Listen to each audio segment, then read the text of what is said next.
होगी, सुनो कांग्रेस की सरकार आ गई ना, उस दिन जो बोलोगे हाँ आत्महत्या कर लूंगी, सबका सामने। आज सुनो, आज कांग्रेस देखो सुनो, अच्छा मोदी आ गया तो आप दिल्ली छोड़ के चले जाओगे। नहीं मैं तो नहीं छोड़ के जाऊंगा, मेरा बताओ। देश है। मोदी आ जाए, योगी आ जाए, मैं तो जमीन पर लेट जाऊंगा, कोई भेजेगा जब भी जकड़ जाऊंगा मैं तो नहीं जाने का, मेरा देश है ठीक, और मैं जीऊंगा भी यही, मरूंगा भी यही। शाबाश बेटा। अभी ये कह रही है कि अगर बीजेपी की सरकार नहीं आई तो मैं आत्मदाह कर लूंगी। हमने इनको भी देखा और इन जैसे कई बाबा को भी देखा एमपी में। एक बाबा एमपी में कहता है हिंदू राष्ट्र बनाओ, नहीं तो मैं मर जाऊंगा, आत्मदाह कर लूंगा, आग के हवाले कर दूंगा। 4 बार कर चुका, अभी तक मरा नहीं वो।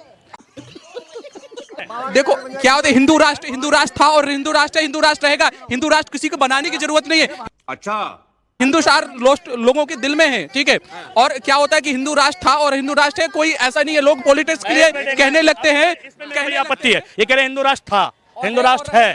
पहली बात तो इनसे ये जानना चाहता हूँ हिंदू शब्द आया कहाँ से, ये फंस गया सी शब्द की परिभाषा बता दो। हिंद महासागर से आया हिंदू राष्ट्र। हिंदू तो दोस्तों फिर से आ चुका हूँ एक नया वीडियो लेकर, और शुरू के क्लिप देखकर आप समझ गए होंगे कि आज का वीडियो कैसा होने वाला है।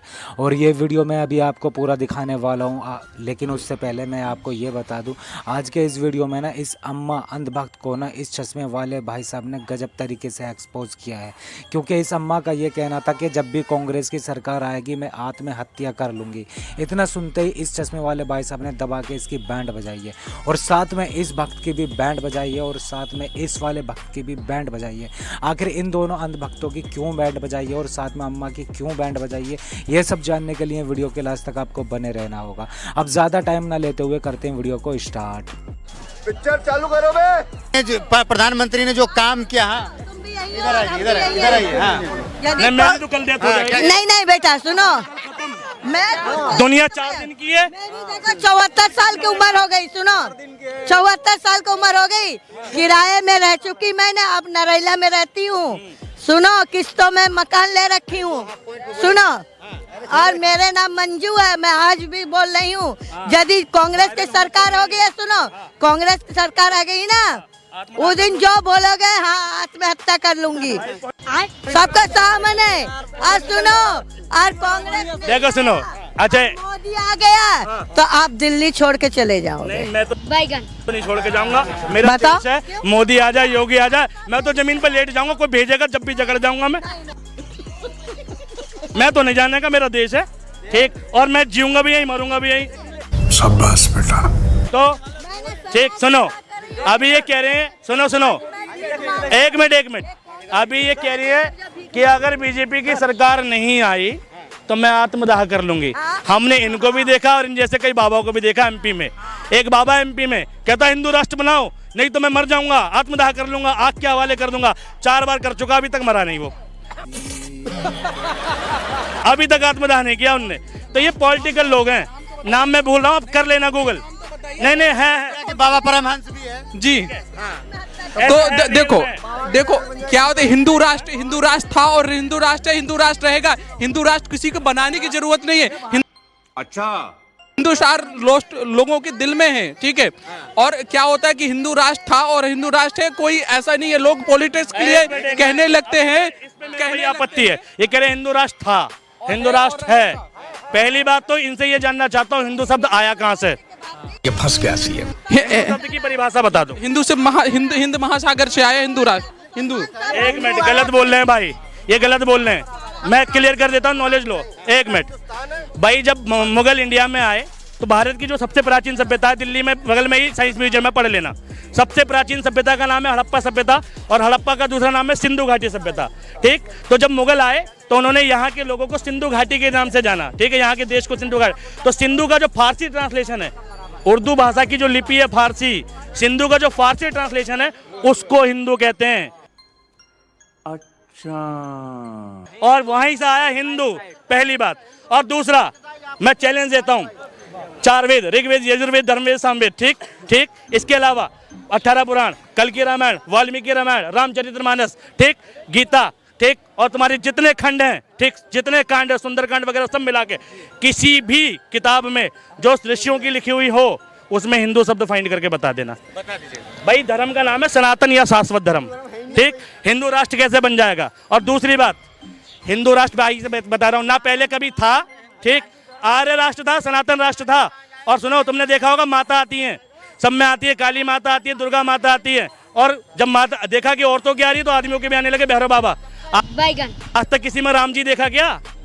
क्योंकि भैरव बाबा आएंगे तो तांडव मचाएंगे, दुर्गा माता आएगी तो तांडव मचाएगी। लेकिन जिस दिन राम जी आ गए ना किसी पर, उस दिन वो तमीजदार हो जाएगा, दूसरे से तमीज से बात करेगा, ठीक है, भाई का सगा हो जाएगा। तो रामराज चाहते हैं ना, सबके दिलों में रामराज चाहते हैं। तो रामराज ऐसे आएगा कि तुम जय श्री राम चिल्लाओ और किसी का कत्ल कर दो,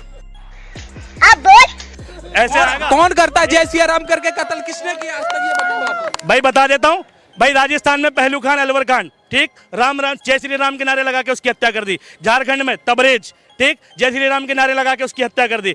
दादरी में ठीक, दादरी के अंदर है इखलाक अहमद, ठीक है, जय श्री राम, सिर्फ मांस होने का शक था, नारे लगाए और हत्या कर दी। और अभी जो कांड हुआ हरियाणा का, ठीक है, जुनेद और एक और भाई था, क्या नाम था उसका, नसीर, उन दोनों की गाड़ी में फूंक कर हत्या कर दी। सब कुछ राम के नारे के तले हुआ। और यही अगर अल्लाह अकबर के नारे के तहत हो जाता ना, तो ये देश आतंकवादियों का देश, कहते मुसलमान सारे आतंकवादी हैं, ठीक। ये बड़ी अच्छी बात कही है। तो दोस्तों, आई होप अभी तक आपने जो वीडियो देखा है, वीडियो को देखकर आपको बहुत ज़्यादा मज़ा आया होगा, क्योंकि इस भाई ने ना सच बातें बोली हैं और सच बातें कड़वी लगती हैं, लेकिन जो भाई ने बोला है वो बिल्कुल सही बोला है एकदम। और अभी तक जो वीडियो देखा है वो वीडियो का ट्रेलर है, पिक्चर अभी बाकी है। पिक्चर अगर देखना चाहते हैं तो वीडियो के लास्ट तक आपको बने रहना है। तो चलिए दिखाते हैं आगे का वीडियो। सुनो, नहीं, आप ये बताइए कि राम के नाम पे हत्याएं हो रही हैं, ठीक है, आपका कहना ये है। ये बताओ, आज तक कौन सा गागौत सनातनी जो टेररिस्ट नाम हुआ हो, किसी ने भी? नाथूराम गोडसे आजाद भारत का पहला हिंदू, आजाद भारत का पहला आरएसएस का नेता नाथूराम गोडसे, जिसके पैदा होने से तीन लड़के पहले मर गए उसकी माँ के, इसलिए उसको नाक में नथनी पहना के 9 साल तक लड़की बना के रखा, नाम था राम, रख दिया नाथूराम। वो था आजाद भारत का पहला आतंकवादी। मेरा मुंह से निकल गई, मेरी जबान टूट गई यार। उनकी बुक पढ़ना मैंने तो उतना पढ़ा नहीं है, लेकिन जितना मैं जानता हूँ। कैसे बोल रहे नहीं, नाथूराम गोडसे की आप बात कर रहे हो, ठीक है। आप ये बताओ, गांधी जी चाहते तो भारत के 2 टुकड़े नहीं होते, भारत एक ही रहता, ठीक है। व्हाट्सएप यूनिवर्सिटी ज्ञान, मैं अभी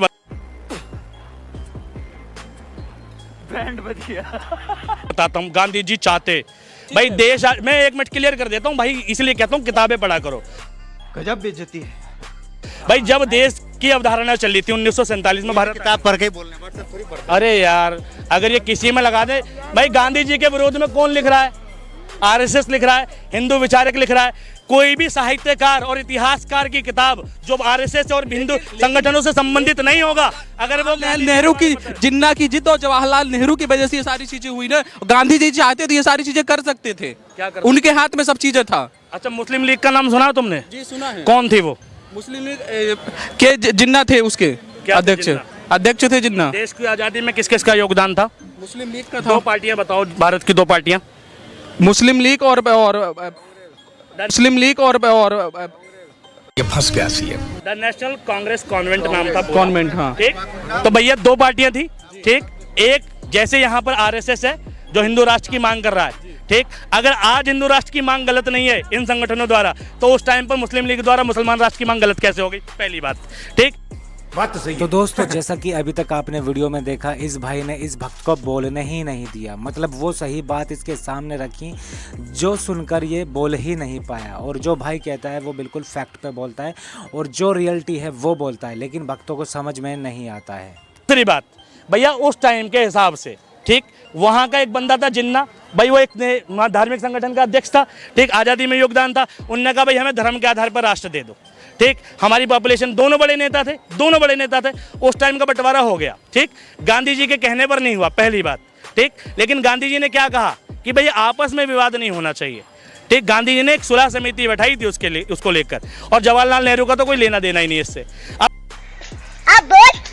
नहीं गांधी जी की वजह से जवाहरलाल नेहरू देश के प्रधानमंत्री बने, पहली बात। नेहरू जी प्रधानमंत्री बने देश में पहले इलेक्शन के बाद, उससे पहले वो किसी पार्टी के राष्ट्रीय अध्यक्ष थे। 3 साल तक झंडा फहराया देश में, वो राष्ट्रीय अध्यक्ष के तौर पर फैलाया, प्रधानमंत्री के तौर पर नहीं फैलाया, पहली बात। पटेल प्रधानमंत्री क्यों नहीं हुए? भाई पटेल जी की, सरदार वल्लभ भाई पटेल की जो मृत्यु हो गई 1950 में हो गई, और पहला जो डेमोक्रेटिक इलेक्शन हुआ वो 1951 और 52 में हुआ, ठीक। तो भैया वो कैसे प्रधानमंत्री बन जाते? बात तो सही है। अब भाई साहब व्हाट्सएप का ज्ञान सुन लो ध्यान से भाई। गांधी जी ने कोई बंटवारा नहीं किया, ठीक। गांधी जी ने उस टाइम के हिसाब से, सिचुएशन के हिसाब से जो बेस्ट था वो डिसीजन लिया। कश्मीर के मुद्दे पर भी पंडित जवाहरलाल नेहरू ने जो बेस्ट डिसीजन था, कश्मीर भारत का राज्य नहीं था, राजा हरिप्रसाद शासक थे वहाँ के, ठीक है। और भाई वो किसी में नहीं मिलाना चाहते थे, वो स्वतंत्र राष्ट्र चाहते थे कि भाई हमारा राज्य स्वतंत्र रहे, अलग राज्य की मांग थी। फिर भी उसको किसी संधि के तहत, 370 की संधि के तहत भारत का हिस्सा बनाया। ये नेहरू की उपलब्धि है, ये सब तुम कमी बना के पेश करते हो। शाबाश बेटा। जय श्री राम। बस हो गया। मोदी जी आएंगे, मोदी जी आएंगे। राम, एक मिनट भाई, इसको हाँ, आ जाओ भाई। इससे सिर्फ रामायण के 2 श्लोक सुनना चाहता हूँ। बोल दी भाई, श्लोक बोल दियो, राम जी का भक्त है तू। रामायण के 2 श्लोक सुनो। लोग तो नहीं पता सर। उसको ज्ञान है, वो नारा नहीं लगाएगा, और जो ज्ञानी है वो खूब चिल्लाएगा, ठीक है भाई। जो राम जी को पढ़ लेगा ना, वो चीखेगा नहीं, शांत होगा, ठीक। पहले हम जब हमारे अड़ोस पड़ोस में बहुत लोग थे, भैया राम राम, भैया राम राम, और भाई भगवान के लिए जाते थे ना पूजा कर, जय श्री राम, प्यार से बोलते थे। अभी क्या लगा रखा, जय श्री राम, भैया किसी पड़ोसी को बुला रहा।